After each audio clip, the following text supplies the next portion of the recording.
দর্শক, ময়মনসিংহের ত্রিশালে নানা কর্মসূচিতে আজ ব্যস্ত দিন কাটাবেন প্রধানমন্ত্রী তারেক রহমান। উদ্বোধন করবেন জাতীয় কবি কাজী নজরুল ইসলামের ১২৭তম জন্মজয়ন্তীর অনুষ্ঠান। এছাড়া ত্রিশালে শহীদ রাষ্ট্রপতি জিয়াউর রহমানের খনন করা বৈলরের ধরার খাল পুনঃখননের উদ্বোধনও করবেন প্রধানমন্ত্রী।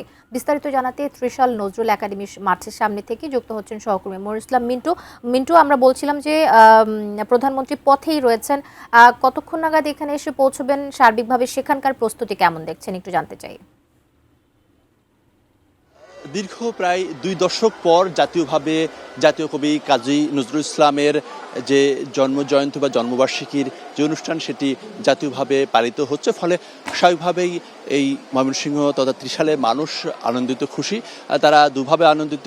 একদিকে যেমন জাতীয়ভাবে জাতীয় কবির যে জন্মজয়ন্তী সেটি পালিত হচ্ছে, এর পাশাপাশি এই অনুষ্ঠানে আসলে উদ্বোধন করতে আসছেন প্রধানমন্ত্রী তারেক রহমান। ফলে তাদের মধ্যে বাড়তি আগ্রহ, উৎসাহ, উদ্দীপনা। দীর্ঘদিন ধরে তাদের আসলে এই জাতীয়ভাবে এই দিবসটিকে পালন করা হোক, সেটির এক ধরনের দাবি ছিল, সেটি আসলে পূরণ হচ্ছিল না, এবার সেটি পূরণ হতে চলেছে। এবং প্রধানমন্ত্রী, আপনি জানেন যে বেলা ১১টার দিকে তেজগাঁয়ে তার যে কার্যালয় থেকে তার যে কর্মসূচি, নির্ধারিত কর্মসূচি শেষে তিনি এই ময়মনসিংহের ত্রিশালের উদ্দেশ্যে রওনা করেছেন। আশা করা হচ্ছে যে তিনি হয়তো বেলা ১টার মধ্যে তিনি ময়মনসিংহের ত্রিশালে পৌঁছে যাবেন।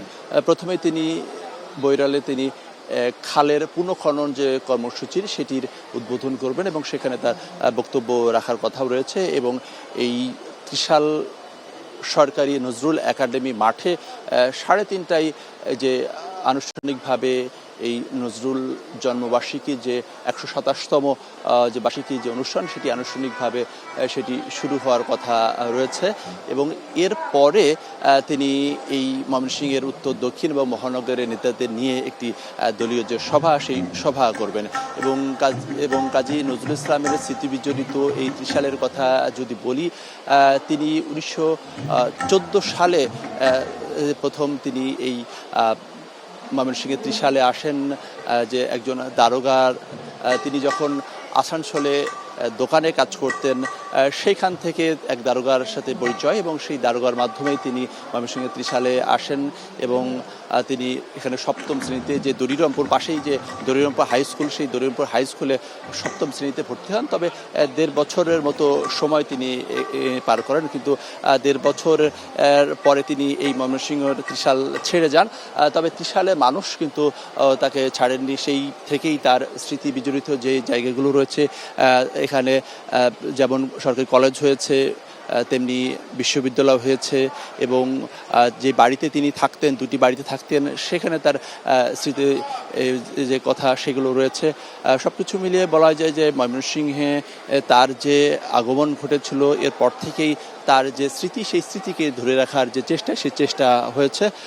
তো সবাই অপেক্ষা করছেন যে প্রধানমন্ত্রী তিনি কখন আসবেন। আমরা ঢাকা থেকে আসার সময় লক্ষ্য করেছি যে তার আগমনকে কেন্দ্র করে গাজীপুর থেকে শুরু করে ময়মনসিংহ ত্রিশাল পর্যন্ত বিভিন্ন জায়গাতেই বিএনপি নেতাকর্মীরা তারা রাস্তার দুপাশে দাঁড়িয়ে প্রধানমন্ত্রীকে স্বাগত জানার জন্য অপেক্ষা করছেন।